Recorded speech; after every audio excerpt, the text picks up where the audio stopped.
Ya. Ya, voy a preguntar si se escucha el audio ahora. Si no, voy a tener que reiniciar el celular.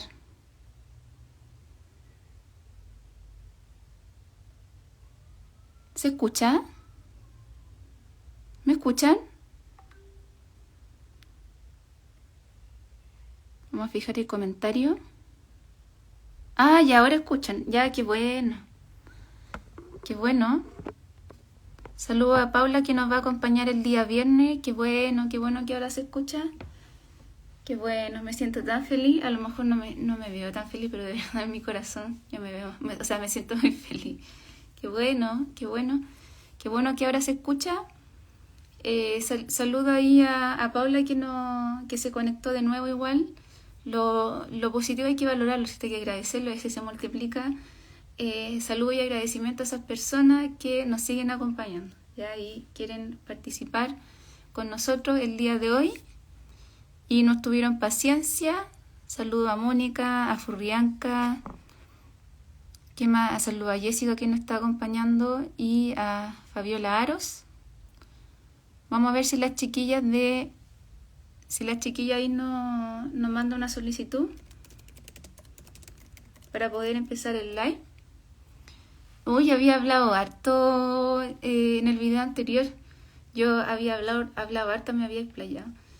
Yo les contaba que el día miércoles vamos a volver a hacer la reunión por Zoom de Cuidadores TEA Severo, que va a ser la 9ª versión, que yo estoy muy contenta con cómo nos ha ido, es la 9ª versión, y la verdad es que la idea es poder haber creado un espacio para que estas personas puedan sentirse validadas y contar su experiencia sin juicio. Y vamos súper, a mí me gustaba mucho, yo he aprendido harto con las mamás, ¿cierto? Algunos papás de repente igual se conectan, también me gusta eso, hay que motivarlo igual, ¿ya? ¿Qué más? También el día jueves vamos a estar con Wendy, nuevamente con Wendy Mondaca vamos a hablar acerca del A22. ¿Por qué? Porque hay mucha consultoría que ha hecho capacitaciones de A22, pero ha modificado las directrices originales. Entonces, hola, saludo a todos. Saludo Daniel. Saludo a Hamza, también a José, de aprovechar de mandarle un fuerte abrazo a José, que siempre nos ayuda y nos salva con los likes, siempre nos está salvando. Y esta no fue la excepción. Si ustedes, Catherine o Tania, si me pueden mandar una solicitud para que iniciemos la reunión. Lo que les contaba que el día jueves vamos a hablar acerca de el A22, cómo debería ser el A22. Ahí nos manda una solicitud. Saludos a Lili Carrasco también. Y el día viernes vamos a hablar con Paula Romero, vamos a hablar sobre psicopedagogía y espectro autista. Yo lo veo muy interesante, ¿por qué? Porque es un tema nuevo y además me interesa mucho escuchar la experiencia de Paula pudiendo apoyar casos en el largo plazo a través de los años. Eso está muy interesante. Entonces vamos a aceptar la solicitud. Aquí Angie, que también siempre está participando. Miguel Higuera también nos manda un saludo. Nos manda un saludo, Miguel Higuera. Ahí, Así que, ahí, hola, hola, ahí Miguel. estamos. ¿Escuchan? Sí, sí. Lo bueno que resultó lo del audio, estaba bien preocupada, pero todo salió bien. Eh, bueno, voy a contextualizar un poquito antes de que se presenten ustedes. Esto, a ver, ¿cómo surgió la idea? Ya me acuerdo cómo surgió la idea. Eh, Catherine me había invitado por interno, vía Instagram, me había invitado a un live sobre distintas profesiones en primera persona respecto al espectro autista. Estaba Maximiliano Bravo, por ejemplo, que él es sociólogo, y en mi caso yo soy fonoaudióloga. Entonces, a mí se me ocurre la idea de hacer un live con ella y con su colectivo. Y bueno, este tema de mujeres y espectro autista, igual yo en estos live tampoco le he hablado ni he profundizado mucho. A mí me gustaría conocer parte de los testimonios de ustedes como colectivo y de esa manera también pregunta un poquito más técnica cuál es la diferencia entre una agrupación y un colectivo, eso que también me surge, ¿qué es un colectivo? Y cuando empezaron, por ejemplo, eh, más o menos la naturaleza de las mujeres que participan, el tipo de proyecto o de acciones que ustedes realizan en su territorio, ese tipo de cosas. Así que, bueno, les dejo el micrófono a ustedes para que se presenten y muchas gracias por la buena voluntad y por la disposición de acompañarnos el día de hoy. Ya, ¿quién? Katy, tú primero. Eso. Eh, Hola, yo soy Catherine Layton eh, y soy como de alguna forma la presidenta vocera del colectivo Neurodiversas de Antofagasta. Eh, Hoy se me olvidó cuando partimos, pero la idea empezó en visibilizar el autismo en femenino en mujeres adultas porque nosotros fuimos diagnosticadas y adultas después de los diagnósticos de nuestros hijos y hemos hecho varias cosas, varias locuras, pero eso básicamente, y también nos pasó que cuando tratamos como de integrar a otras chicas, eh, siempre estaba como el miedo que lo podemos como abarcar, pues, de, de decir abiertamente que eran autistas, porque la mayoría tenía miedo a que les cuestionaran el rol como madres. Y eso siento que estamos como constantemente empezando en esto y en eso básicamente hemos estado acá trabajando en diferentes cosas en la ciudad de Antofagasta. La Tania. mayoría, disculpa que te interrumpa, ¿Mm? Kate, la mayoría de las miembros son cuidadoras o no necesariamente. No necesariamente, pero por ejemplo ahora estamos en un proceso como de reestructuración que estamos llamando a nuevas chicas que quieran de alguna forma integrarse, porque nos cuesta mucho esto de coincidir cuando de repente decimos ya, nos vamos a juntar, y es como el meme, así como juntémonos tal día, tal día, tal día, eh, y es como que estamos en eso, como que principalmente siempre estamos la Tania y yo, y ahora estamos tratando de ver que otras chicas se quieran sumar igual al proyecto, porque teníamos el colectivo medio en stand-by porque con la Tania nos pusimos a estudiar de nuevo, entonces eso.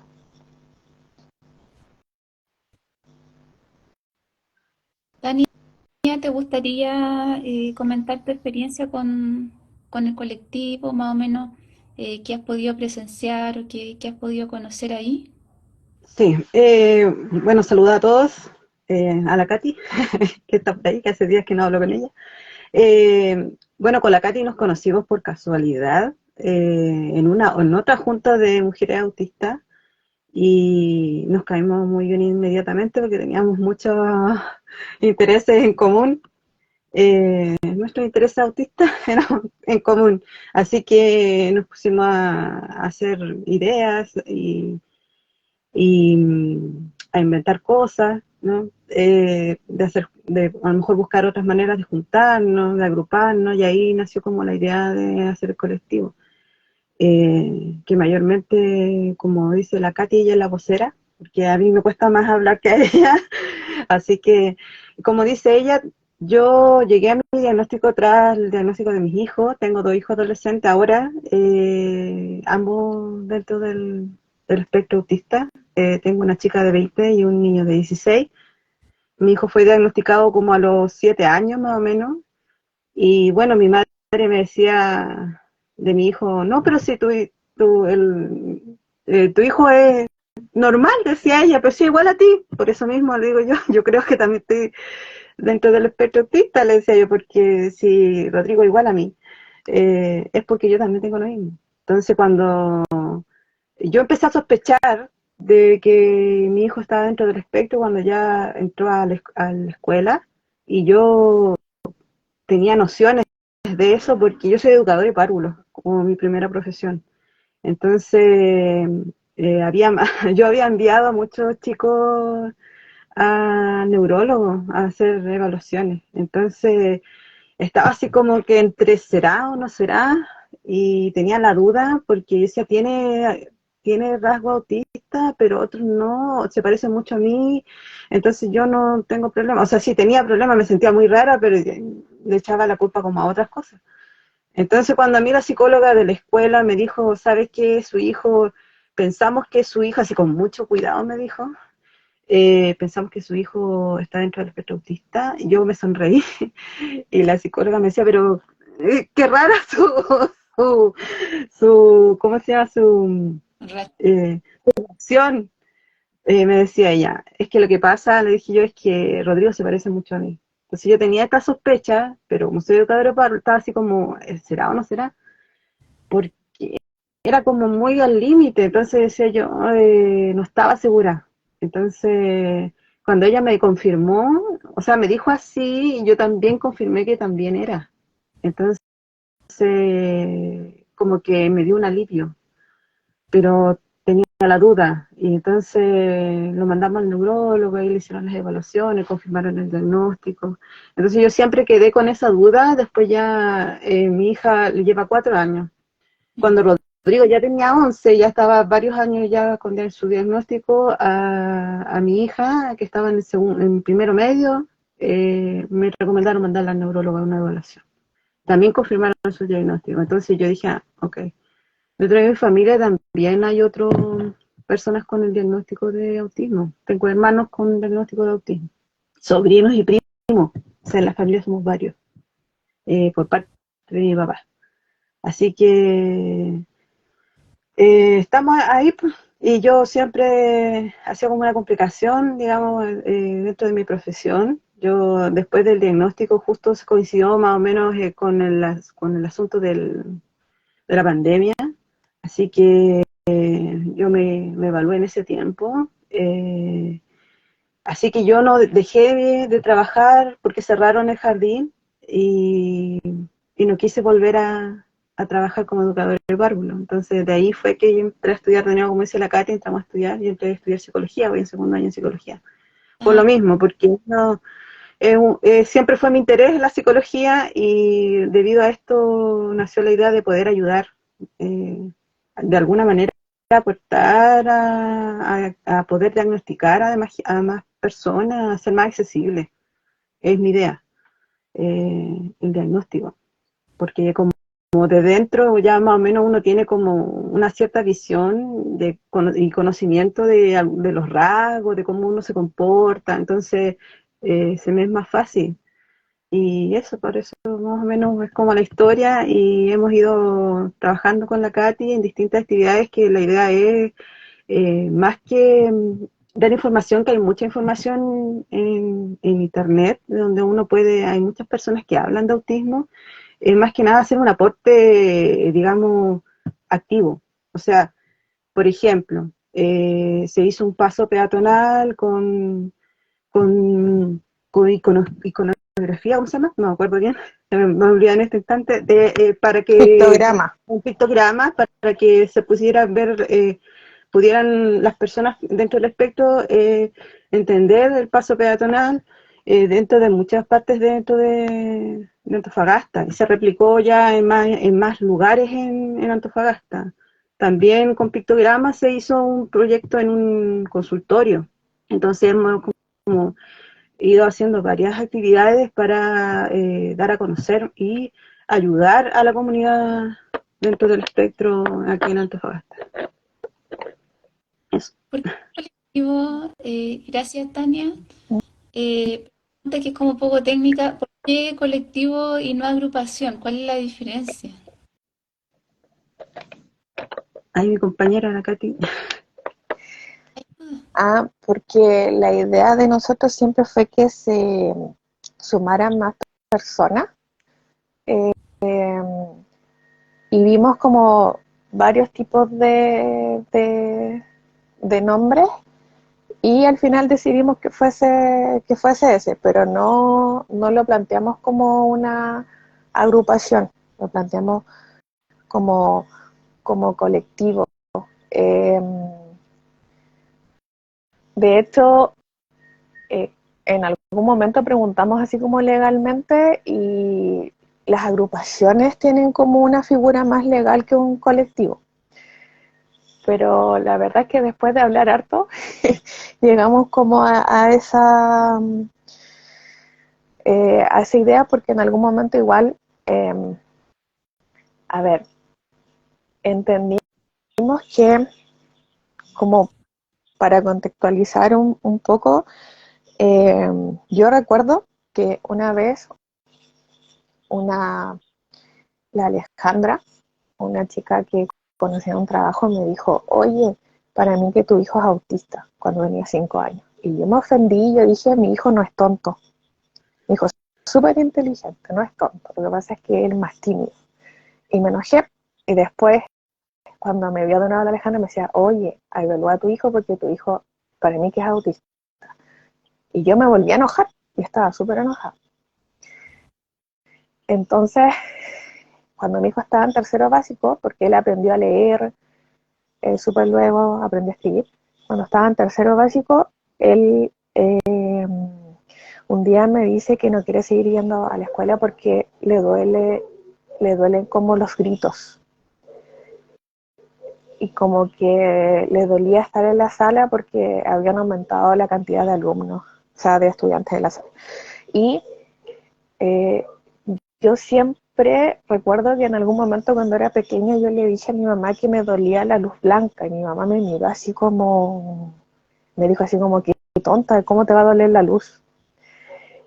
Y cuando mi hijo me dice me duelen los ruidos, yo quedé así como que me remonté a esa fecha y ese día le dije ya, entonces no vas a ir más a la escuela.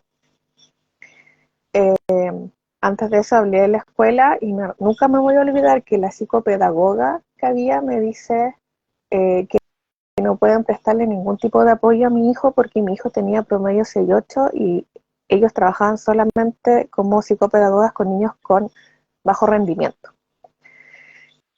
Y eso me marcó harto porque yo decía, a mí igual me pasó que en su momento cuando yo pedí ayuda cuando era chica, mis profesores me decían, pero si tú eres inteligente.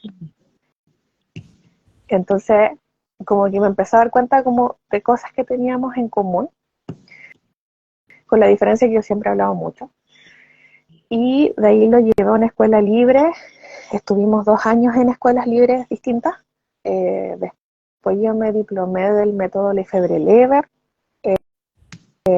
después estudiamos un año en casa y Martín decidió volver a la educación regular, pero él lo diagnosticaron cuando tenía 9 años, 8 o 9 años, por ahí.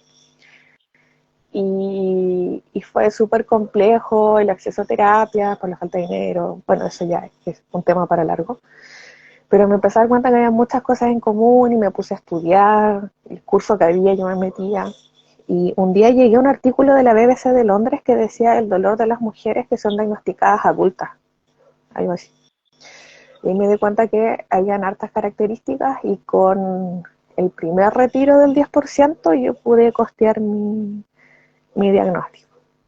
Eh, y ahí después nos conocimos con la Tania y empezamos con esto y también de alguna forma, volviendo a la pregunta, es colectivo porque nos dimos cuenta de que por lo general uno se siente como sola y rara antes de saber el diagnóstico y después cuando conoces a otra persona y empiezas a hablar y les dices, no sé, a mí me duele esto, y te entiende, te das cuenta de que hay personas que de alguna forma pueden entender lo que te pasa a ti y en realidad no somos como islas, sino que somos más como que tenemos cosas en común pero no lo sabemos. Entonces de ahí nació un poco como el concepto de colectivo. ¿Ustedes como colectivo tienen personalidad jurídica? Actualmente como colectivo no, estamos viendo un tema de fundación, pero como colectivo no tenemos personalidad jurídica. Ah, ya. Que ahí Carolina e Ivana habían preguntado eso. Carolina, Ivana, que yo las conocí a través de José. José, si tú Uh-huh. estás por ahí y te quieres unir, manda una solicitud, ya va a ser un refuerzo social muy positivo, porque como no ayuda siempre con los online, Mm. aprovecho de agradecer a José porque José igual no apaña siempre con los invitados. Mira, A- hay una pregunta ahí, perdón, que dice, ¿los especialistas que diagnostican a los adultos son los mismos especialistas que evalúan a los menores? Eh, Voy a hablar como de mi caso particular y un poco de lo que pasa acá en Antofagasta. Hay especialistas que se dedican solamente a niños y hay otros que abarcan hasta edad adulta. Acá en Antofagasta, no sé si pasa en otros lados, por ejemplo, una 2.2, hay profesionales que solamente los aplican para niños y no hacen el último módulo. Por eso cuesta harto eh, como el diagnóstico, y yo en particular tuve el proceso diagnóstico con una psicóloga especializada en autismo en adultos. Entonces, eso, porque siempre nos preguntan cómo es el proceso. Eso quería decir. disculpa, Catherine. María Uh-huh. Ulloa María Ulloa es de Arica y pregunta cómo puede ser parte de ustedes. Lo que pasa es que nosotros nosotros trabajamos harto como acá en Antofagasta. Eh, Nos pasa mucho que de repente, y que en su momento fue súper agotador, que todas las personas nos decían así como, ustedes deberían hacer esto o lo otro, o eh, ustedes deberían dar terapia, o de repente había gente que nos escribía hacia el Instagram, así como, necesito que ustedes eh, me contacten con una psicóloga porque me quiero diagnosticar. Yo no le daba los contactos, me decían, oye, pero me están cobrando. Y yo le decía, sí, pero es que nosotras no podemos costear eso. O de repente nos decían así como, ustedes deberían tener un neurólogo que diagnosticara. Y nosotros así como, no, nosotros no hacemos eso, y ha sido como súper eh, complejo. Pero en particular nosotros nos abarcamos, o sea, nosotros solamente estamos acá en Antofagasta, no tenemos, ¿cómo se llama esto? No, como que preferimos hacer algo sectorizado y bien a abarcar mucho. Eh, y, y siempre lo conversamos ahí con Tania. Nosotros, por ejemplo, trabajamos acá en Antofagasta, hay 10 SFAM, 10 consultorios, pero nosotros trabajamos con uno y mantenemos harto vínculo con uno, y trabajamos igual un poco con la red de los SFAM, pero preferimos como trabajar bien con uno y no a medias con todos, porque esto igual es pura voluntad, y nosotras, aparte de ser mamá, hay que mantener una casa, estamos Somos- estudiando, entonces ah, somos como así súper enfocadas por ejemplo, hacemos actividades que trabajamos harto con gobierno, eh, pero con el gobierno que haya, en realidad, y hacemos de repente como plaza ciudadana, trabajamos el tema de emprendimiento en personas autistas y cuidadores de personas autistas. Hicimos una actividad ahora para el 2 de abril, acá en la CMDR, que es la corporación que tiene que ver con deporte de la municipalidad. Después hicimos una que no fue tanta gente, que fue por el Día del Orgullo Autista en la UCN. Entonces, cuando hacemos estas ferias, ¿qué buscamos? Una es que los emprendedores puedan mostrar su producto y puedan vender, porque entendemos de repente, no sé, hay una chica con la que, Tanji, te mandamos saludos si estás por ahí. La Tanji tiene su emprendimiento, ella es ingeniera, pero no ha podido ejercer, entonces tiene un emprendimiento y entendemos que ella depende de eso. Y también hay muchas mamás que con los emprendimientos costean terapia, entonces nos interesa harto cómo visibilizar eso, pero también entendemos que de repente el acceso a ciertos derechos es súper complejo, o las personas no saben dónde ir, por ejemplo, cómo hacer una credencial de discapacidad, o cómo me inscribo como cuidadora en el registro social de hogares, o cómo realizo el trámite con la inspección del trabajo como papá o mamá de un chico TEA, o cómo puedo acceder al CESFAM para hacerme los preventivos. Entonces, siempre hacemos ferias donde ponemos servicios como de gobierno o de municipal y todo eso, y aparte de eso, ponemos a los emprendedores. Entonces nos gusta hacer como de repente eventos que quedamos después muertas, que son como para acercar la información, porque en el fondo, de alguna forma, con la Tania tuvimos harta información y todo eso porque fuimos súper busquillas, porque veníamos como con estudios previos, pero no todas las personas tienen acceso. Entonces, como que nos interesa harto eso. Hablo mucho, me tienen que decir que me calle. Tanto, créeme, tanto. Que habla más. Pero igual lo agradecemos. La gente que ha venido no se sienta que lo agradecemos harto. Lo agradecemos harto que se explayen. Yo personalmente lo agradezco, bueno, agradezco mucho la disposición que nos quieran acompañar en esto. Yo hace un tiempo estaba haciendo estos live, y bueno, hemos hablado de hartos temas. De hecho, hace poquito estuvimos hablando con Sofía Vera Peruzzi, acerca de educación emocional y bueno, ella como es mujer autista, salen temas de mujeres autistas. Y yo de repente, no sé, pues ahora en redes sociales, miren, yo no sé si le ha parecido, porque ustedes conocen a los Simpsons, ¿no? Ustedes ubican a los Sí, Simpsons.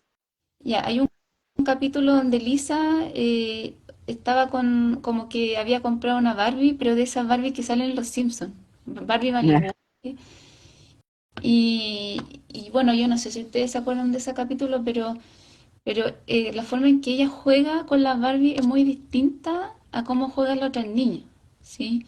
Como que de hecho ella estaba jugando con su Barbie y no sé, pues estaba la Barbie que ella tenía, estaba como exponiendo en una especie como de ONU de mujeres, algo así.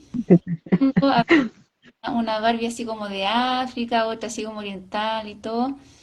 Entonces, ¿qué es lo que hace? Ella le estira así como el cordel de cuando las Barbies como que hablan o un juguete hablan, como que estira este cordel y dice, no tienes que pensar, o tienes que agradarle a un hombre, o es importante que te veas bonita. Entonces, ante eso, como que ella se enojó y como que quiso crear una Barbie como más inteligente, algo así.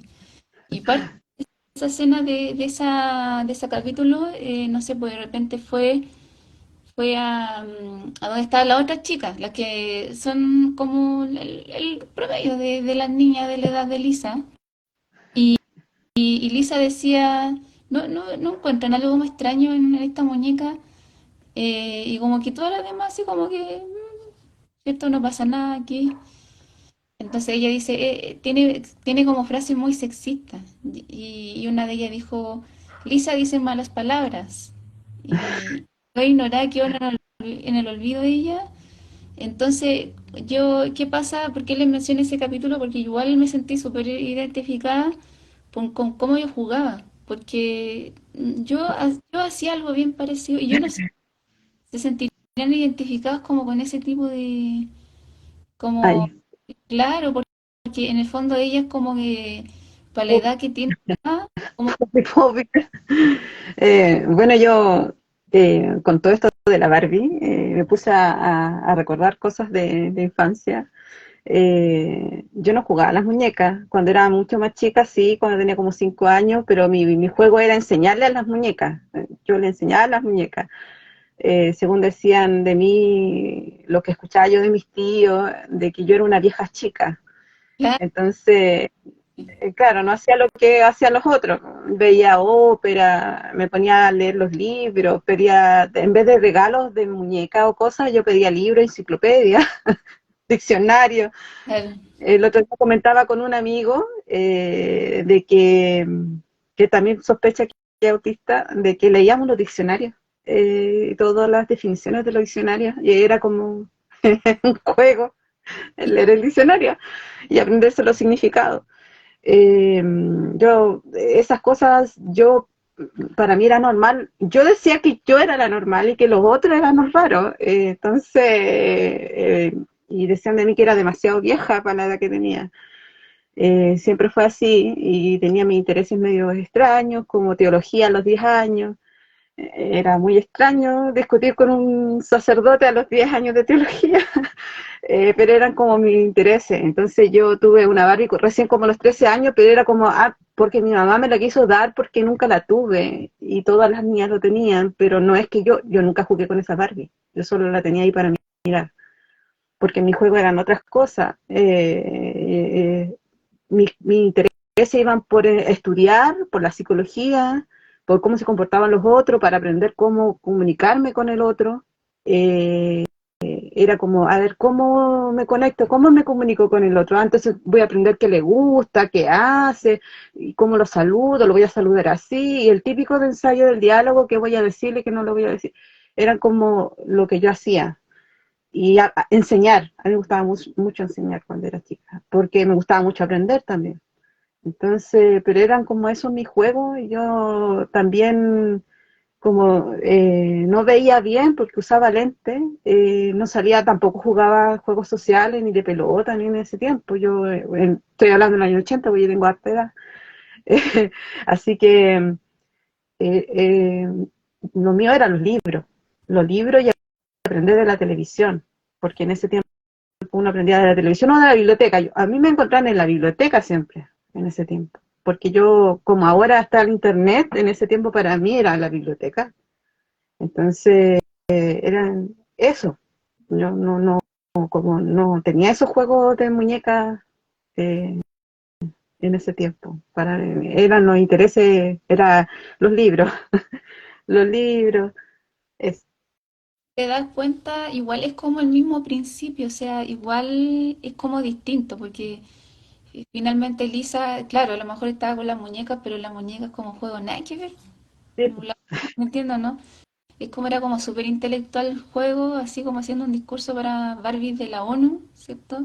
O muñeca de la ONU, y eso lo encontré, yo me sentí súper identificada, porque, no sé, de hecho, yo me preguntaba por por qué yo no podía jugar con auto, porque igual a mí me gustan esos Hot Wheels que tienen como una pista y esa a pista los Legos, y, a los Legos, y a mí me encantaban esas pistas. ¿Saben por qué? Porque para sacar cosas, hacía yo. sí, sí, y claro, eso pasa.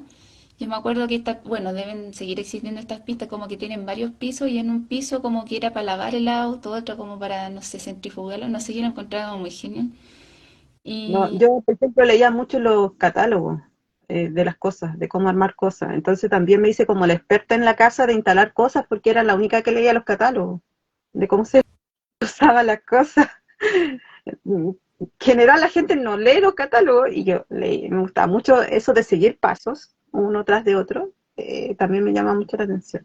Entonces y leía los catálogos y armaba las cosas en la casa. Y para qué genial. mí eso era muy bacán.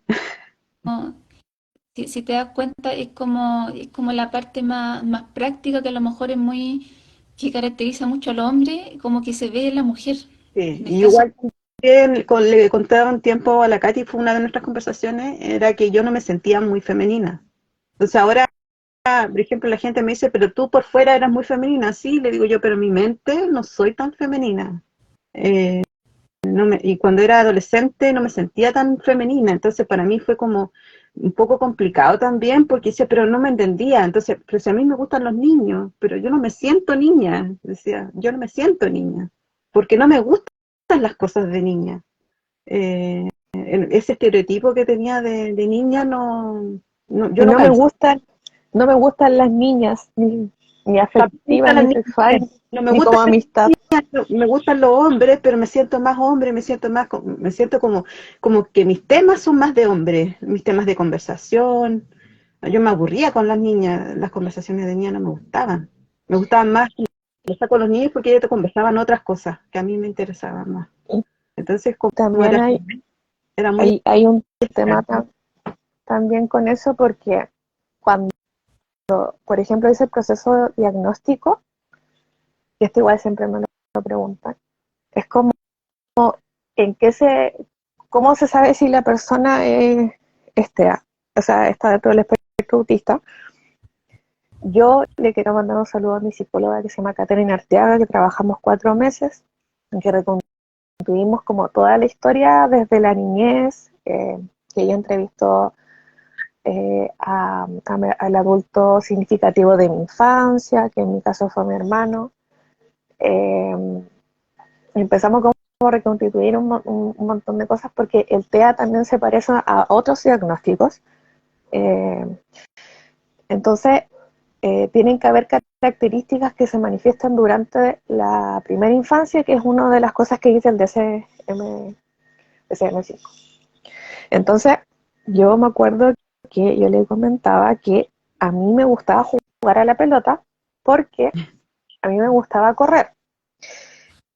Y con la niña yo no podía correr. Y encontraba tan fome juntarme a jugar con las muñecas, como que ya, esta muñeca que tiene el pelo largo es la Barbie, como no hay Ken, esta que tiene el pelo corto es un Ken. Y yo decía, no, esa es una Barbie con el pelo corto. No, Katy, esto es un Ken. Y yo así como, no, es una Barbie con el pelo corto. Entonces, ay, la Katy no sabe jugar con nosotras. Y me molestaba mucho porque, por ejemplo, los niños se me decían, Katy, juguemos a la pelota, ya, jugamos a la pelota. Pero las niñas, si jugábamos a las muñecas, eran porque querían mis muñecas. Entonces había una segunda intención. Y yo siempre caía. Y caía en cosas, no sé, por ejemplo, a mí me gustaban mucho las monedas de 50 y tenía una compañera que me las cambiaba y me hacía creer que las monedas de 50 tenían más valor eh, que las de 100. Entonces yo tenía un montón de monedas de 50 porque mi compañera me las cambiaba. Entonces con el tiempo me puse como a la defensiva un poco y todavía me pasa que el hombre es más explícito en general y la mujer hay una segunda intención, porque ya en la adolescencia de repente me decían, oye Katy, qué linda tu mochila. Y yo decía, oh, gracias, sí, a mí me gusta mucho esta mochila porque es de mezclilla, me gusta la mezclilla, eh, porque tú sabes que la mezclilla viene de los pantalones, bueno, bla, bla, bla, bla, bla, bla. Y se reían, po. Y después había un compañero que me decía, no, Katy, ella te lo está diciendo como qué bonita de forma sarcástica, ¿cachai? Entonces, como esa doble intención, a mí me pasó mucho que siempre la vi más en las mujeres que en los hombres. Bueno, en los hombres igual pasa ya en la adolescencia cuando están como todo este tema como de las hormonas y todo eso, pero para mí hasta el día de hoy sigue siendo mucho más fácil eh, hablar con hombres, porque me pasaba lo mismo que dice la Tania. Yo en la adolescencia, a mí me gustaban los niños, pero yo me miraba al espejo y no me veía femenina y sentía que acá era más era un niñito, me sentía más un niño que una niña. Y eso tiende a pasar mucho. Sabes que, mira, te voy a confesar algo, pero eso, bueno, esta confesión en verdad no, yo no me siento expuesta, por ejemplo, cuando hablo con usted, yo no me siento expuesta versus si yo hablara, por ejemplo, con una mujer neurotípica, porque yo siento que no me siento acogida, no me sentiría acogida. Entonces, en cambio, como ustedes comparten eso, a lo mejor en mi caso, eh, no hay ese recelo, no hay ese miedo, muchas veces esa aprensión, de decir que muchas veces las mismas mujeres no tienen una costumbre, una tendencia muy saludable. O sea, esto de pelar, por ejemplo, Mm. de pesar, así, yo de frente yo digo malas intenciones, porque claro que hay muchas mujeres malintencionadas y que como que cuando se agrupan son peor. Porque las cuando se agrupan no hacen cosas constructivas, uno dice. Pero yo veo que como que se destruyen, una destruye a la otra, y no sé qué. Es que eso fue una de las razones de por qué yo dejé de trabajar como educadora de párvulos, porque los jardines infantiles son puras mujeres y me costaba mucho eh, relacionarme con mis compañeras, con la mayoría, porque al ser como uno es, uno llega y dice las cosas de frente. O sea, no le importa, no tiene un doble estándar, digamos, porque uno como que tiende mucho a la justicia y a hacer las cosas como tienen que ser, como a la justicia, todo muy en los valores que uno tiene. Entonces, eso de andarse pelando y diciendo cosas es algo que a mí me disgusta mucho y como tú dices, me llama mucho la atención y dentro de los trabajos muchas veces, no todo el tiempo, pero en general, en todos los trabajos que tuve, fue una complicación para mí.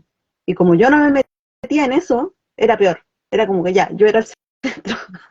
Entonces, era muy complicado para mí, era una de las complicaciones el socializar con mis compañeras, porque ya el poder entender sus intenciones era para mí difícil, el poder leer sus intenciones y lidiar con lo que decían y con lo que decían de otros me molestaba a mí también, entonces era como muy complicado para mí trabajar en ese ambiente. O sea, fue una de las cosas de por qué yo dejé de trabajar como, o sea, decidí y me complicaba mucho y sufría mucho mi trabajo con eso.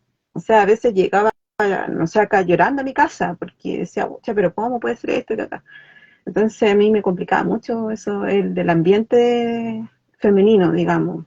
En cambio, por ejemplo, un hombre, si te va haciendo una pesadez, te llega y te la dice. A veces la agarra para la broma. Y a veces uno llega y le dice, y él no, ellos se molestan, y después están amigos como siempre. Era como más fácil en ese aspecto de comunicarse más con un hombre. A mí me es más fácil comunicarme con un hombre que con una mujer. Es más difícil para mí estar en un ambiente femenino, digamos, por las sutilezas que uno no puede leer bien, como decía la Katy.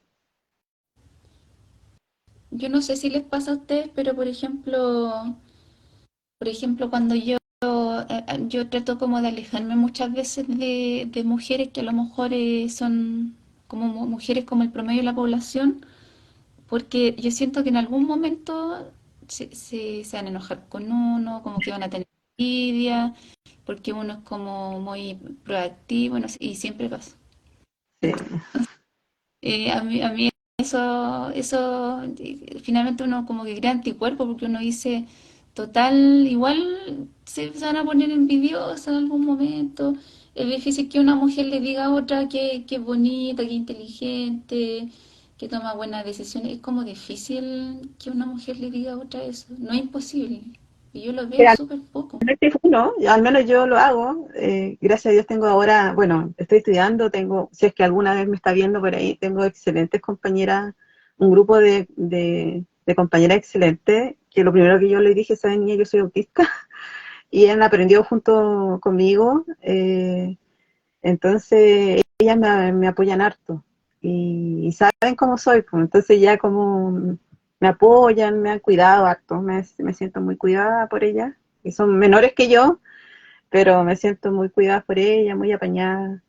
eh, y ellas han aprendido también harto. bueno, como es un interés, tienen que, casi todos mis trabajos, yo creo que igual que la Katy, todos mis trabajos son de autismo en la universidad. Así que igual han tenido que aguantar esa parte de que hable mucho del autismo. Pero me hace, hay grupos muy apañadores. Yo también he tenido igual, como les dije recién, he tenido grupos complicados, pero también he tenido grupos de trabajo muy buenos dentro del jardín igual, pero es lo menos. Mira, saben que aquí hay una mujer, bueno, tiene, a ver, Esencia Consultora Just, por lo mismo que mencionan, ella está dando su comentario. Yo dejé de trabajar formalmente, pues fui muy acosada por mujeres, hasta hace poco seguía ocurriendo en otras áreas, pero ahora tengo apoyo. Parece que una Mm. experiencia compartida por más de una persona.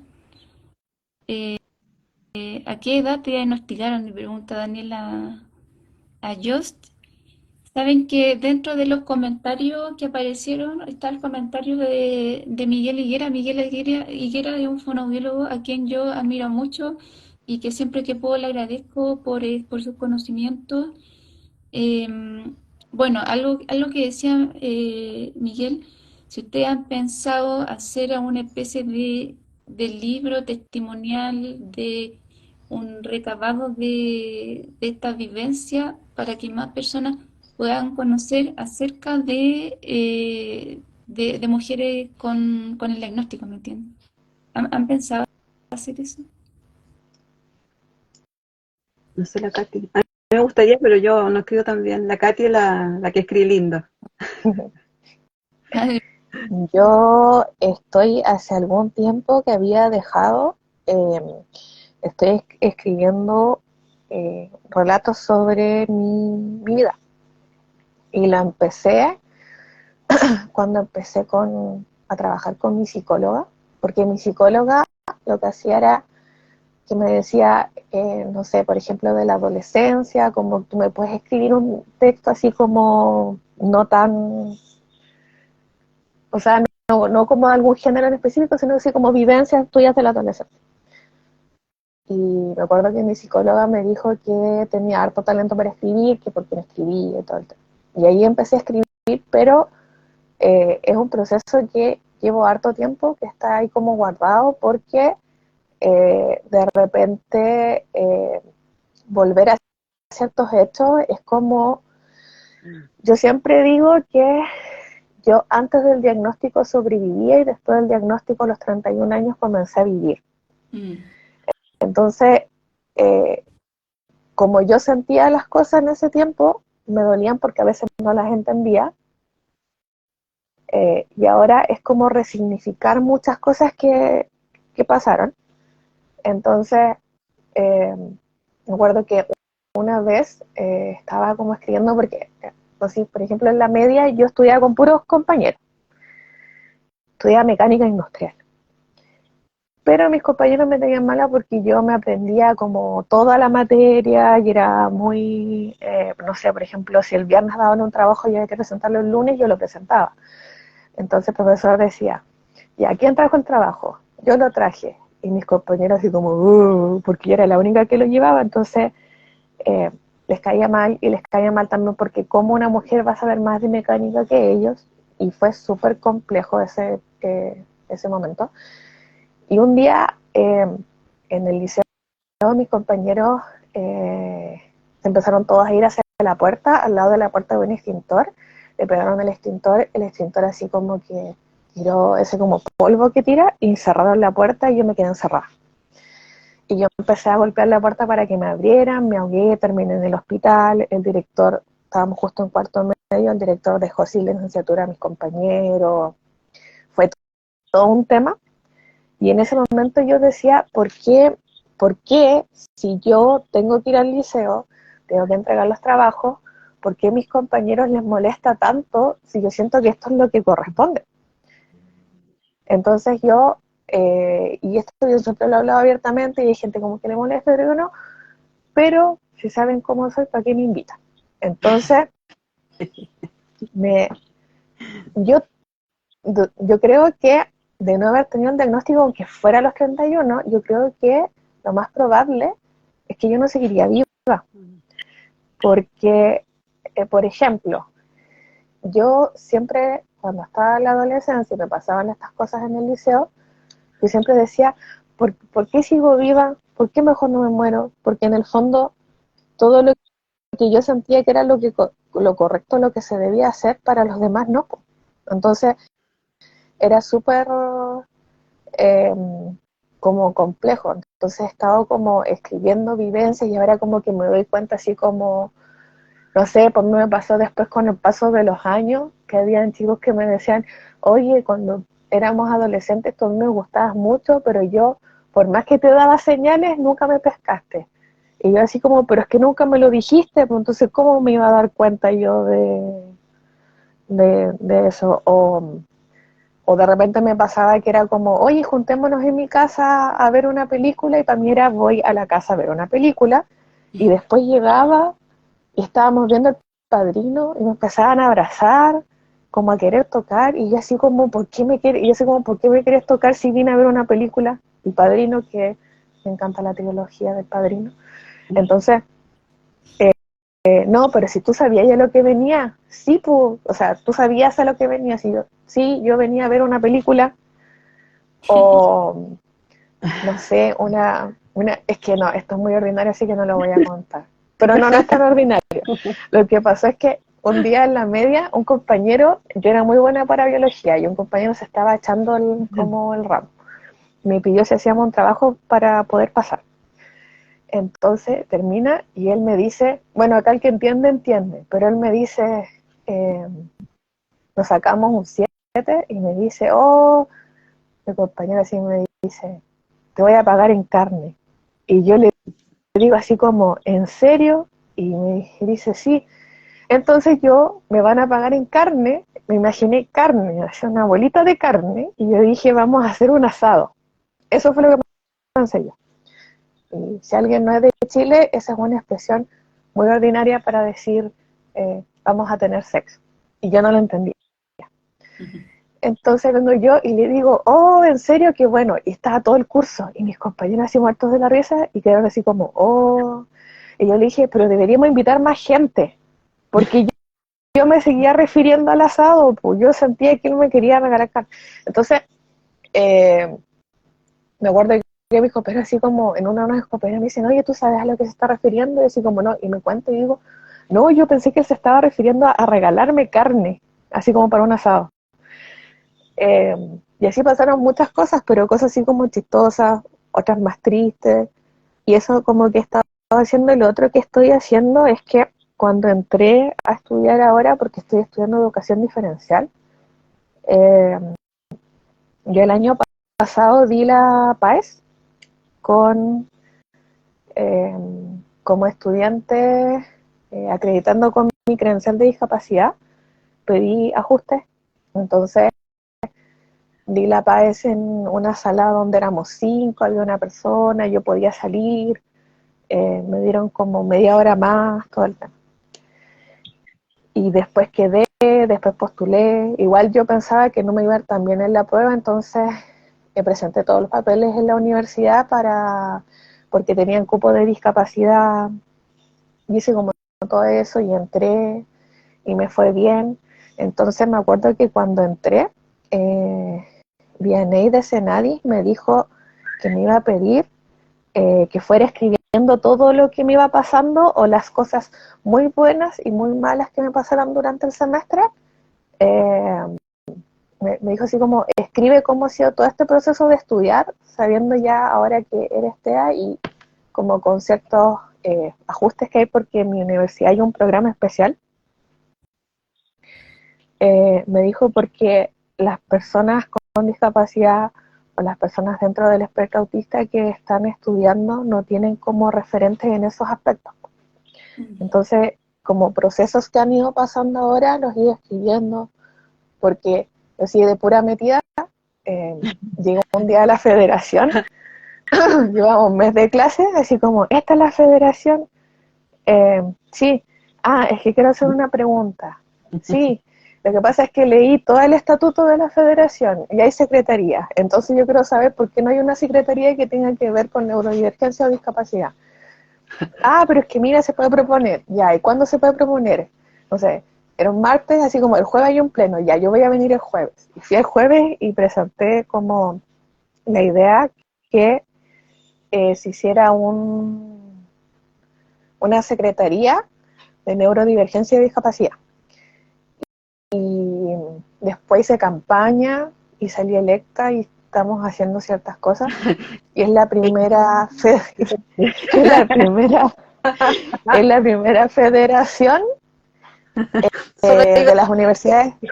Sí, yo dije que solamente iba a estudiar, pero pasaron cosas. Y es la primera federación en Chile que tiene esa secretaría. Entonces, no sé de qué está hablando, me fui por las ramas, pero sí, la respuesta es que sí estoy escribiendo. de Y así escribir. como hablo mucho, escribo, o sea, como hablo mucho, escribo mucho. Eso. Increíble. Increíble porque de repente es como gente que te trae la idea lista y uno por cumplir la hace nomás y de repente eres pionera en algo. Mm, Era Sí, como bacán. como bien, bien entretenido y que igual era lo que faltaba a lo mejor porque quién sabe, igual eso es como el ejemplo para otros programas, igual para otras federaciones y así. sí, es Tenemos entrete un porque... de la Katy. ¿Mm? Yo estudio en otra en una universidad privada. La Katy Sí. estudia en la UCN. Yo estudio en una universidad privada y es como solamente nombre Mm, de discapacidad tienen, pero no mucho, falta todavía mucho por hacer ahí. Así mm. que es muy bueno lo que hace la Katy dentro de su universidad. Yo la que no, no, que vamos, es que iba a apelar a mi universidad, pero no, mejor no. Otro Yo no día. te voy a nombrar porque sabes, ¿Ah? Ahora igual a mí me pasa que eh, uno antes, o por lo menos yo antes de saber el diagnóstico, enmascaraba mucho para tratar de Mm. pertenecer a ciertos grupos, como para ser de grupos de amigos. Y ahora me es tan maravilloso saber que no tengo que pertenecer a ese grupo para ser civilizada y que puedo ser civilizada en mi casa un día sábado viendo un documental y que nadie me puede decir nada. Y es súper eh, genial eso. Pero también me pasó en algún momento que siento que me volví muy extrema dentro del autismo y ahora es como, no sé si también influye un poco el hecho de estudiar o porque en el fondo yo tengo la vivencia como persona autista, como mamá, y mis dos hijos están diagnosticados y a la vez como estudiante y justo estoy estudiando educación diferencial. Entonces, antes yo me enojaba con la gente, pues, así por la vida y andaba súper enojada en la defensiva. Pero como lo mencioné recién, a mí la primera vez que una persona me dijo, oye, tu hijo puede ser autista, yo le dije, oiga, mi hijo no es tonto. Entonces ahora pienso, ¿cuánto sabía yo de autismo hace 10 años en comparación con lo que sé ahora? ¿Y cómo me trataba yo antes de saber mi diagnóstico durante 30 años? Entonces he aprendido de cierta forma a entender que, bueno, hay personas que sí, pero no todas las personas a veces hacen los comentarios desde la mala intención o de repente hay un tema de que ignoran o no saben nomás. Entonces es como, no sé, uno va a un supermercado y el guardia es pesado y está mal que sea pesado y no lo voy a justificar, pero sí puedo entender de que no sabe diferenciar entre un chico con una crisis y entre un chico que tiene una crisis y un chico que está solamente haciendo una pataleta porque no le compraron algo. No sé si se me entiende. Y siento que eso igual es súper criticado en general desde la comunidad. Así como que hay un peso. Y también a mí me pasa que con la Tania lo hemos conversado muchas veces y como tratamos de visibilizar mucho el autismo, pero las personas autistas siempre está como este sesgo de que somos como angelitos y no hay malicia. Y nosotros igual nos equivocamos, o sea, yo me he equivocado mucho en mi vida y me he equivocado con personas y ahora que tengo el diagnóstico miro para atrás y digo, oye, a lo mejor a ese ex no le debería haber dicho esto y entiendo muchas cosas, entonces eh, trato de, de no ser tan pesada en los juicios. Eh, ¿Y cómo se llama? Hay un poema de Mario Benedetti que dice que no hay que dejar caer los párpados pesados como juicio. Y yo siempre lo leía y no lo entendía. Y ahora lo entiendo que es como me centro más en el tratar de hacer que la sociedad o ciertos entornos sean más inclusivos y puedan entender de autismo que de enojarme con los profesionales. Entonces, por ejemplo, una vez me pasó que fui a una charla a la UA y una persona me criticó que por qué yo hablaba de autismo en mujeres si el autismo era uno solo y que los hombres sufrían mucho. Y sí, sí es así, los hombres sufren mucho. Y un hombre que no tiene un diagnóstico, o las personas de la comunidad LGTBQ+, igual sufren mucho cuando no hay un diagnóstico de autismo y no entienden cómo se sienten. Pero, por ejemplo, las mujeres menstruamos, las mujeres nos embarazamos y podemos o si queremos, que es lo ideal, también parimos, tenemos parto. Y todos estos procesos llevan un tema sensorial súper complejo. Y ahora yo entiendo por qué cuando era adolescente me enojaba tanto cuando me llegaba la menstruación. Porque es textura, son formas, el tema de la higiene durante la menstruación es todo un tema. Eh, ¿Cómo se llama? Y está el tema de los partos. Ahora yo entiendo que en los dos partos de mis hijos tuve temas, crisis sensoriales por los estímulos de luces. Yo tengo temas con las luces blancas. Y me pasó hace 2 años que en algún momento quise cambiar mi método anticonceptivo y la pasé súper mal en el CESFAM. Y esa historia es muy larga, pero no la voy a contar.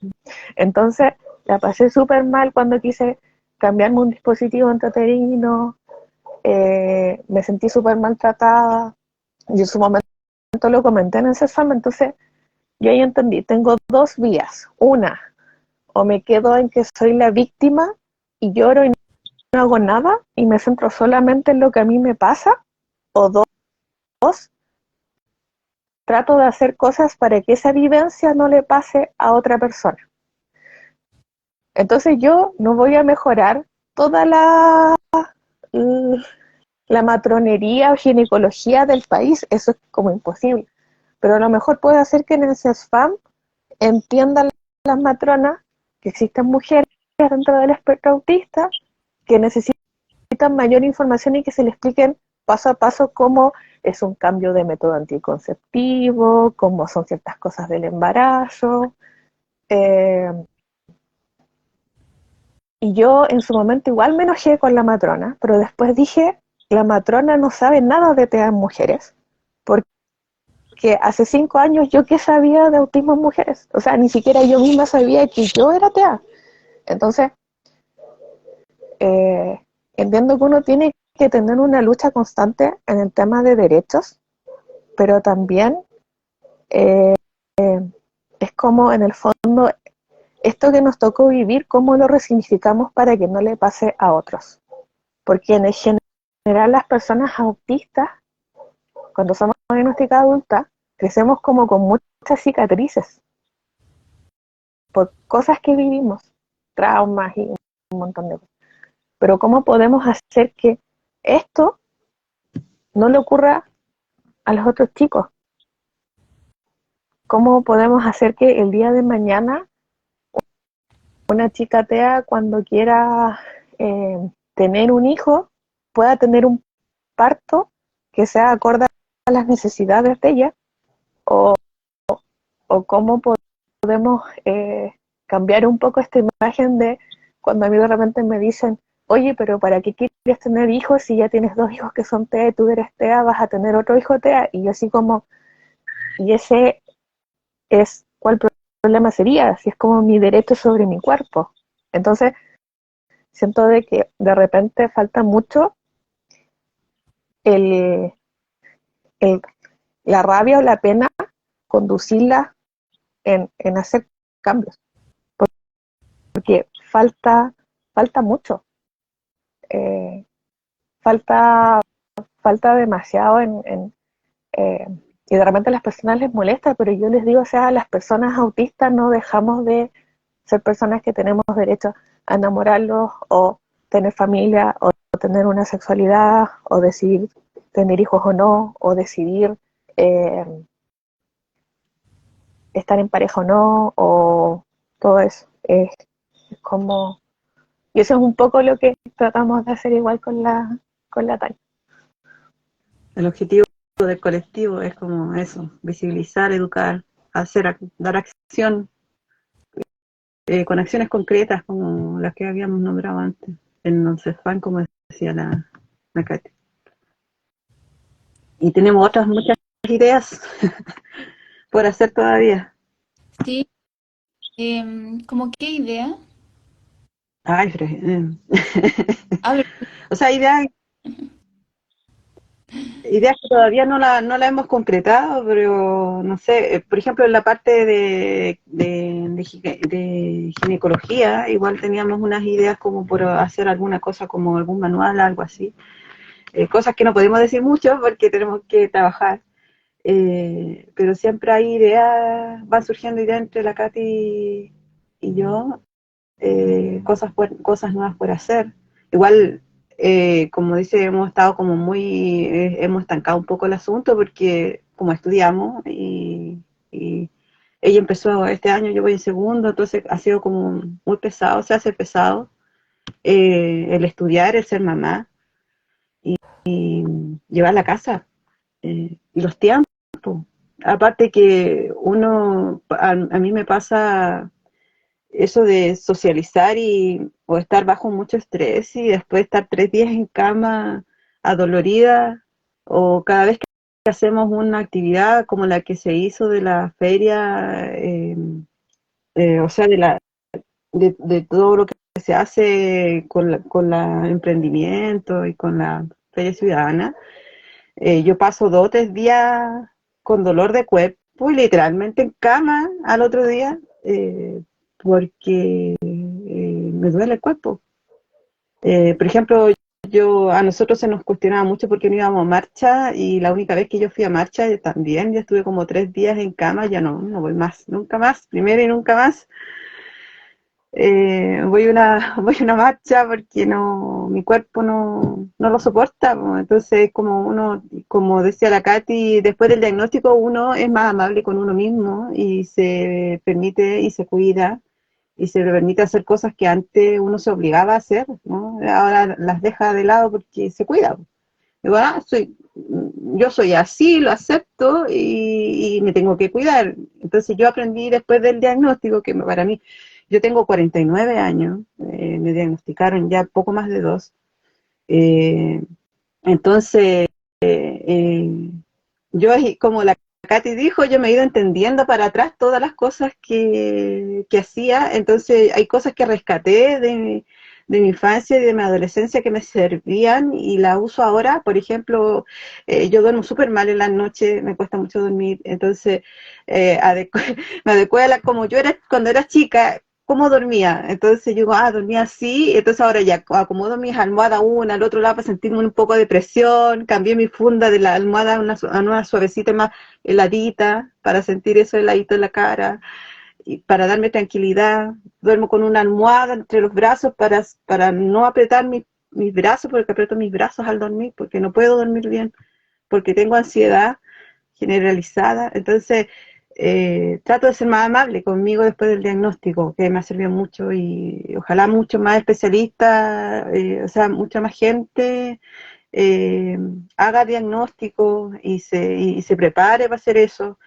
porque hace mucha falta. El diagnóstico salva, como decía la Katy, uno tiene muchas ideas suicidas, por no sentirse parte del grupo, y identificarse ayuda mucho, a quererse, a aceptarse, a no obligarse a hacer muchas cosas después, que antes uno se obliga a hacer, en el trabajo, o para estudiar, o en la casa. Entonces ahora, en el caso mío, me sirvió como para poder darme, aceptarme y adecuar, hacer adecuaciones para poder vivir mejor. Es verdad eso. Es verdad, o sea, eso que dice Catherine, yo me acuerdo que en un momento Catherine dijo que se sentía sobreviviente y después de el diagnóstico que estaba empezando a vivir, sabes que a mí me pareció algo muy parecido. Muy parecido. Yo igual sentía que los años anteriores, donde no sabía por qué, porque yo decía, ¿por qué a mí me pasa esto? ¿Por qué yo no más? ¿Por qué nadie más? ¿Cierto? A mí igual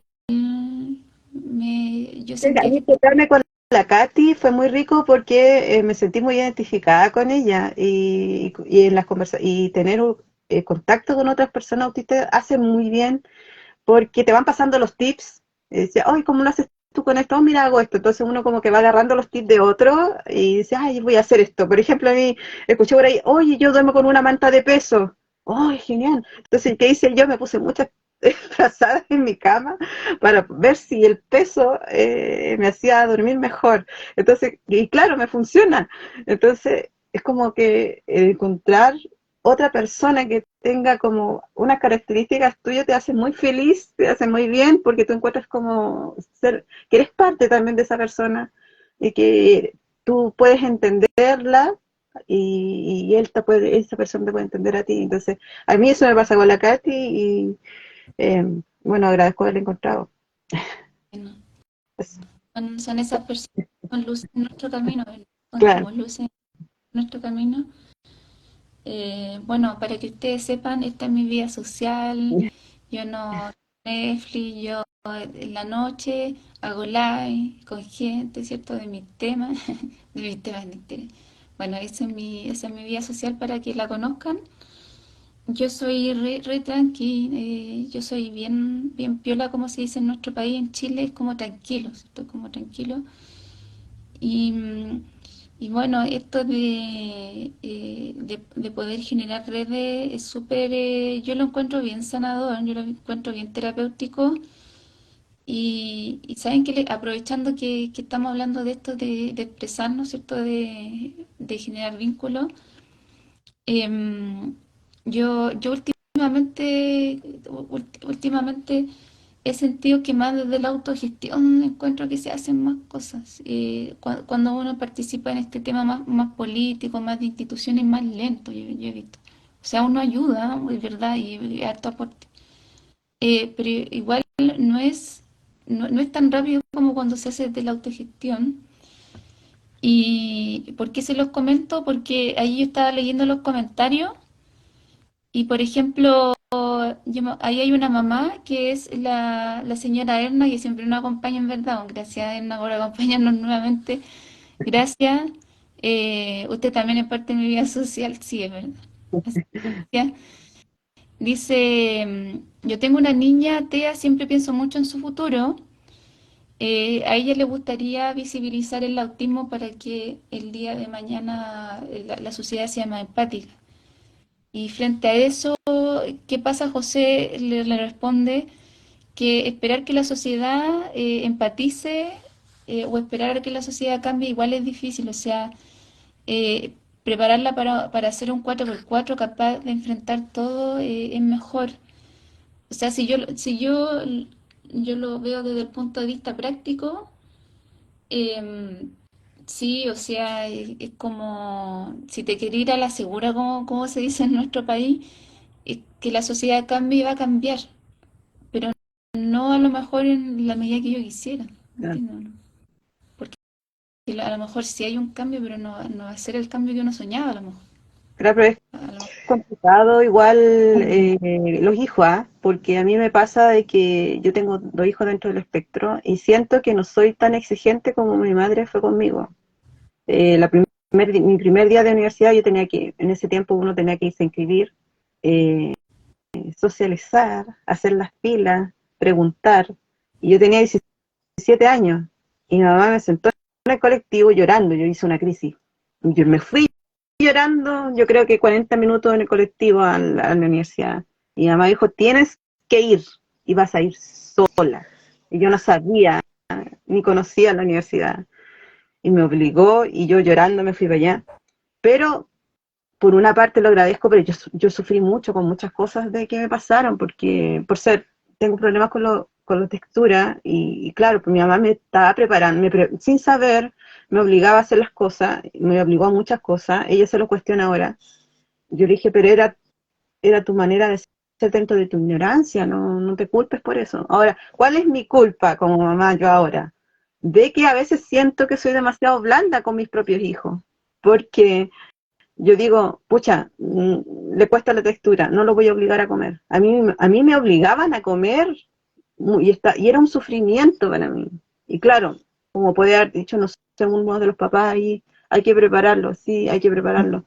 Pero yo creo que hay que tener un equilibrio que a veces a uno no sabe manejarlo. A mí me cuesta mucho manejar ese equilibrio por la vivencia que yo tuve, que fue mucho sufrimiento para mí, y porque ahora yo no entiendo que hay cosas que a mí me molestan, que a mí me hicieron mucho sufrir y que no quiero que pasen mis hijos. Entonces, pero me paso para el otro lado. Entonces, me cuesta mucho lidiar con la maternidad en ese sentido.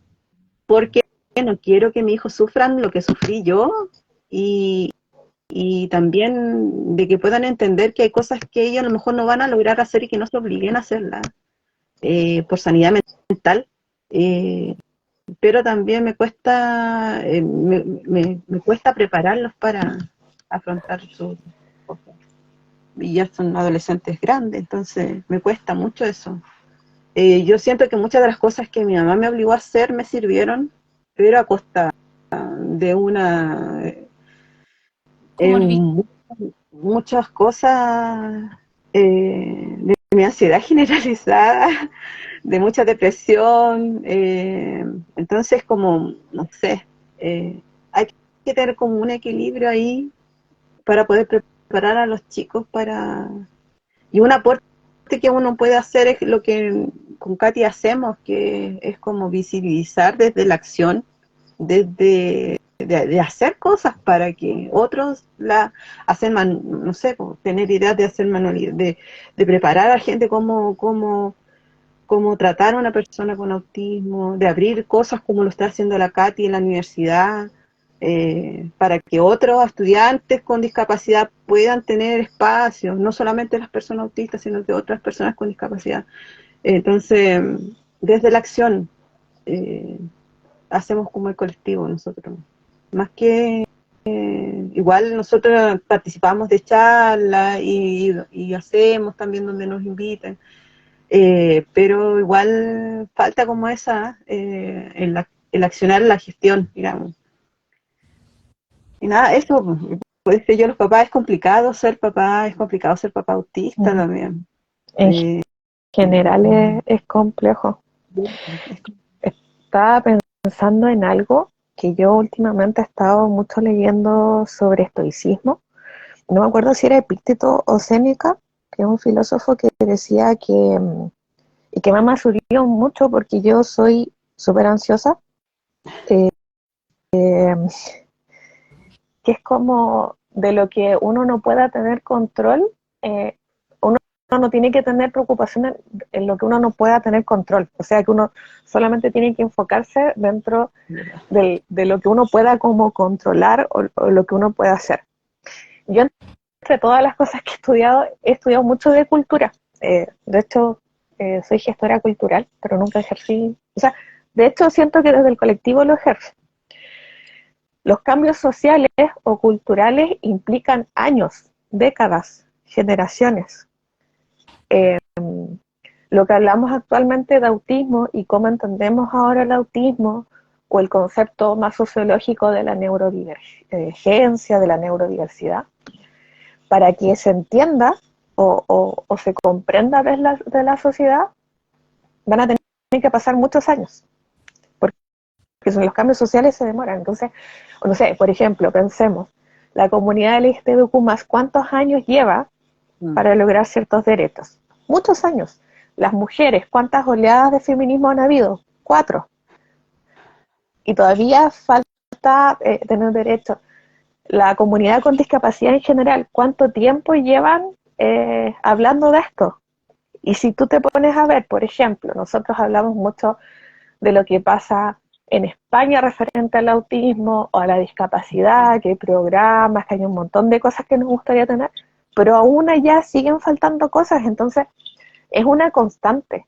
Es bueno hablar con la sociedad, es bueno visibilizarlo, es bueno conversar con las personas, pero también es bueno darle herramientas a los hijos y a las personas autistas para desenvolverse, porque esto es súper polémico y en algún momento me van a funar, No, pero Katy, digas, pero la independencia es súper importante, sí. porque la independencia es un derecho humano, porque si lo vemos desde la Convención de Derechos de las Personas con Discapacidad, está consagrado ahí que las personas tienen derecho a tener una familia y un montón de cosas. Entonces, entiendo mucho cuando hay mamás que me dicen, sí, pero para ti es fácil porque tu hijo esté a 1 y no esté a 3 como el mío. Pero yo sé que estás trabajando mucho eso de las personas con mayores grados de apoyo dentro del espectro autista, pero de repente hay ciertos grados de independencia que se pueden lograr de alguna forma. Entonces, volviendo a lo que decía la mamá, es súper importante visibilizar y que vayan cambiando cosas en la sociedad, y yo siento que han habido avances, pero también tenemos que darle herramientas a nuestros hijos para que puedan desenvolverse, y no desde el... yo con mi hijo siempre lo conversamos así, como no desde que como yo soy TEA me tienen que aguantar todo, porque a veces está como ya, voy a decir algo, ojalá no me graben, que de repente está es que yo soy autista y los neurotípicos son tontos o son como inferiores a mí. Yo siento que esa pelea es como, ahí, como que, no sé, no me... Porque en el fondo nos convertimos en lo que queremos destruir y tenemos que entender que, por eso nosotros, a ver, en algún momento nos dijeron, ¿por qué son colectivos neurodiversos y no son colectivos neurodivergentes? ¿O por qué no son colectivas? ¿O por qué no son colectives? Eh, ¿Por qué son neurodiversos? Si no es ustedes no se deberían, así como ustedes no se, nos figuran un mensaje, ustedes no deberían llamarse neurodiversas, deberían llamarse neurodivergentes. Nosotros le decimos es que desde el paradigma de la neurodiversidad que engloba un todo, y nosotros no nos sentimos como que somos ciudadanos ni de primera ni de última categoría, sino que somos partes de la sociedad, no estamos en un mundo aparte. Entonces, eh, somos, no nos sentimos como ni especiales, ni con un don, ni como por sobre los demás, y tampoco nos sentimos inferiores. O sea, somos personas que tenemos derecho y que de repente sentimos o vemos el mundo distinto, ¿no? Oye, Entonces, eso. hay hartas cuentas de masivos. Me entiendo, ¿no? Que hay hartas cuentas de Instagram donde vemos gente autista que no están como de la línea de lo constructivo, ¿me entendieron? Mm. Está muy esto de generar como más brecha. Yo pienso que igual el mundo igual está tan complejo para que generar brecha más de las que hay. Entonces, de hecho, bueno, el José es testigo de esto, o sea, gente que igual se supone que esté y va así que, como que intenta funar a lo mejor iniciativas que son bien constructivas a lo mejor.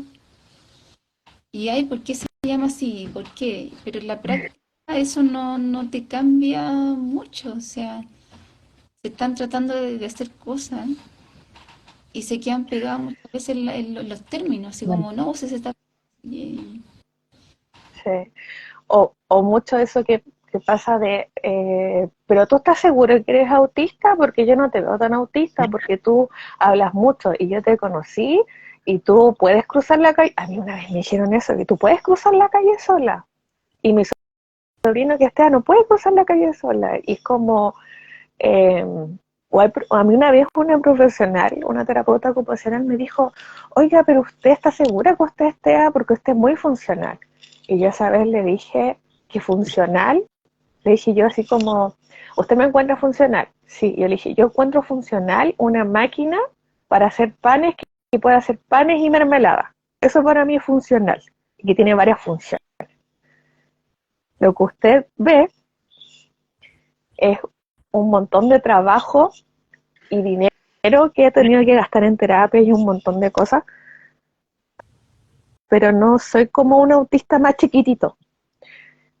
O una vez otro terapeuta, un fonoaudiólogo me decía, pero para ti la vida ha sido fácil, no ha sido tan difícil ser autista para ti. Y yo así como, o sea, él sabe más de mi vida que yo. Es como súper complejo. O de repente pasa que hay personas que no sé si lo hacen desde una mala intención y creo que no, pero nos escriben así como, eh, hola, quiero saber si soy autista, ¿me puedes recomendar? Y yo siempre les digo, abiertamente, eh, yo trabajé con Caterina Arteaga durante 4 meses, ella trabaja particular. Ya, ¿y quién te hizo la 2-2? No, yo lo realicé con ella, nos juntamos, bla, bla, bla, bla, bla, bla. Ya. ¿Y a qué neuróloga fuiste? Fui a la... Uy, se me fue el nombre de la neuróloga, En Laguna que es Nada. venezolana, ya que atiende en Vital Médica y se llama Neida Meléndez. Ya fui donde Neida Meléndez, ¿y dónde atiende Neida Meléndez? En Vital Médica, cerca de la avenida Brasil, acá en Antofagasta. Ya, y después escriben, es que ¿sabes qué? Neida Meléndez no tiene hora. Entonces, ¿cómo lo hiciste tú para diagnosticarte si ella no tiene hora para 3 meses más? Y yo así como, porque en su momento yo esperé 3 meses y eh, pude acceder al diagnóstico. Eh, ya, pero es que me parece súper raro que a ti te hayan dado hora y a mí no. ¿Cachai? Y de repente llegan mensajes así, pues entonces es súper como complejo, pero de algún punto a esta parte, y creo que en eso ha favorecido harto mi psicóloga, que la quiero mucho. Yo estoy o de repente me preguntan ahora así como, oye, pero tú ¿con qué psiquiatra estás? No, yo me atiendo en no SASFAM. Ya, pero ¿cómo se llama la psicóloga que te está viendo a ti ahora? Porque tú tienes que seguir con psicóloga.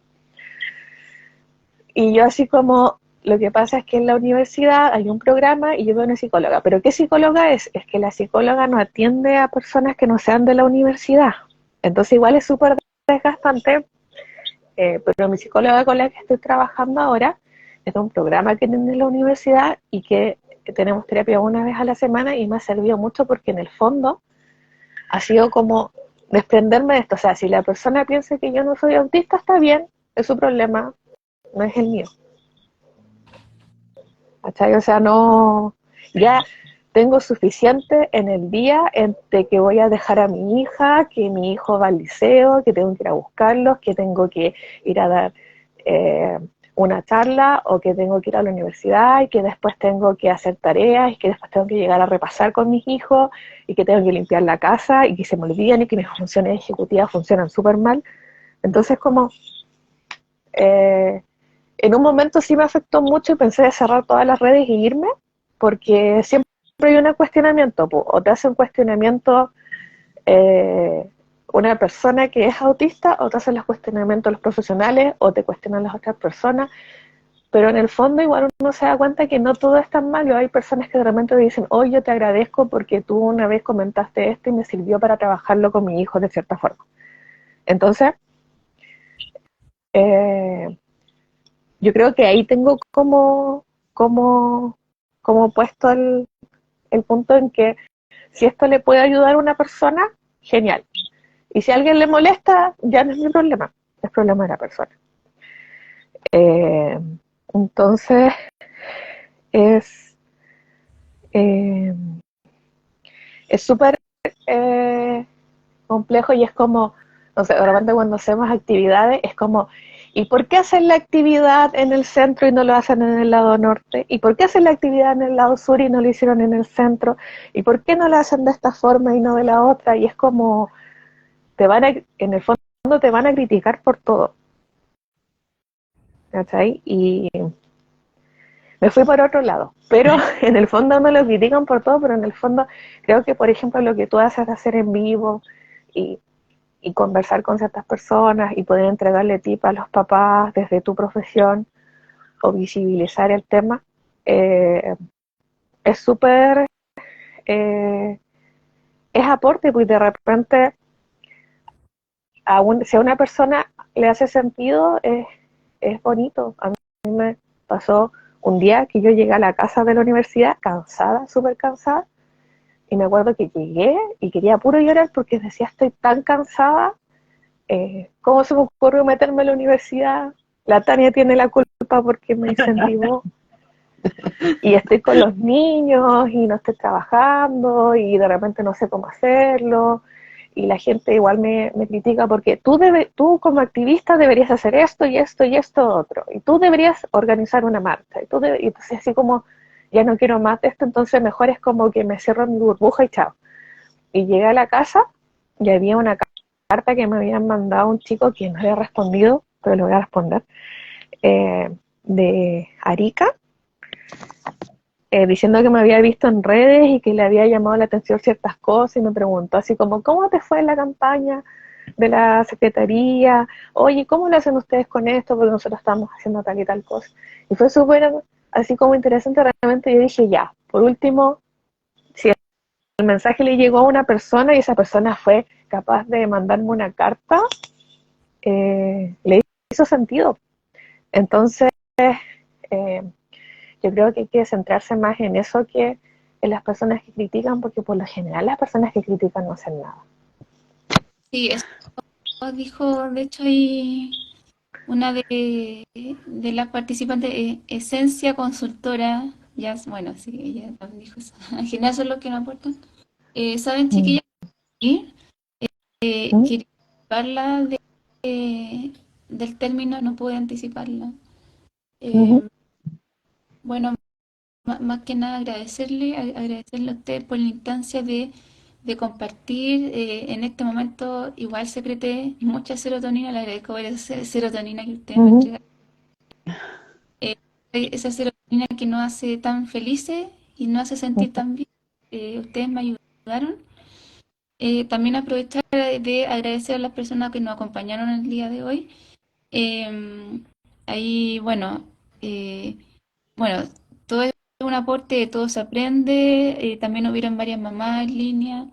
Agradecer también a María Ulloa que nos acompañó, a José, que nos ayuda siempre con los likes, también a Miguel Higuera que nos entrega sus conocimientos. Eh, ¿Ustedes desean mandar algún saludo, entregar alguna información a las personas que nos están viendo? Como sigan en Instagram del colectivo, que también hacemos actividades. Vamos después a estar haciendo también algunos likes con la Katy, más adelante, colectivo neurodiversas. Sí, Sí, Eso. y, y si hay alguna mujer dentro del espectro autista que sea de Antofagasta, vamos a hacer una junta virtual. Y se me olvidó la fecha porque soy muy mala para los números, soy mejor para las letras. Y, pero está toda la información en el colectivo. Recalcar que nosotros como colectivo lo que hacemos es que buscamos visibilizar el autismo en mujeres adultas, que nos acaba nos acaba esto al cumplir los 18, eh, que tratamos de generar ciertas redes, hacer actividades, eh, pero no somos un centro terapéutico, eh, no tenemos un neurólogo y años más vamos a tener una psicopedagoga, una psicóloga, ¿verdad? Ya no. Una educadora, vamos a tener una educadora diferencial y una psicóloga, pero eso, y si nos siguen sería genial, y si les gusta nuestro trabajo, ahí avancen. Y si no les gusta, no nos escriban para decirlo, porque en realidad, ¿para qué van a gastar su tiempo y nos van a hacer gastar el tiempo a nosotros? Eh, y, y Gracias por eso, invitarme. gracias por invitarlo. Y un mensaje como a las mamás ya para ir cortando. Por ejemplo, hay una mamá que dice: soy mamá de una pequeña de 5 años, nivel 3, y trato de prepararla para enfrentar esta sociedad que le falta mucho. Después había otra mamá que decía que su hija se comunicaba como por pictogramas, que se pone a pensar como en el futuro. Y aunque cueste mucho, creo que una de las claves es fijarse en el presente. Cuesta mucho porque uno vive con mucha ansiedad en general desde la maternidad, pero es fijarse en el presente, y saben que la vida ya es suficientemente difícil y uno tiene que aprender a celebrar hasta el más mínimo avance. Aprendan a celebrarlo, porque cuesta, y cuesta mucho, y no lo digo desde una posición de privilegio, porque pucha que me ha costado, pero están haciendo lo mejor posible, lo que más pueden, y dentro de lo posible tratan como sentirse mal. Eh, las mamás de personas TEA, eh, por lo general se sienten como que no avanzan, como que no están haciendo lo mejor, y siento que cada una trata de hacerlo lo mejor posible. Entonces, esta sociedad en general ya es súper destructiva como para que nos destruyamos nosotros mismos. Eh, de repente hay que ser un poquito más compasivo, y eso lo aprendí después del diagnóstico. Ya no me siento tan tonta. Y creo que eso igual es un mensaje que podría dar, que la vida ya está muy difícil como para andar metidos en peleas y cosas y sentirnos mal y todo ¿Sabes eso. qué? Está bien, bien amplio que se da en este género igual, porque hay un peso Mm, cultural al mismo tiempo que hay un peso de tener un diagnóstico cuando se es mujer. mm, Y se suma eso, y no digo nada más, mejor para otra vez. Poco- Para otro igual, like. Ahí nos vemos. Hay mucho que hablar del sí, autismo femenino, muchos temas. sí, así que eso, chicas, las dejo. Mucho éxito esta semana con todo lo que tienen que hacer. Y Gracias. Ujú, en otra oportunidad, que está muy interesante esto y nos ayuda harto, ¿cierto? Sí, nos ayuda harto. sí. Gracias por la invitación. Les mando Gracias. un abrazo, chao. Chao.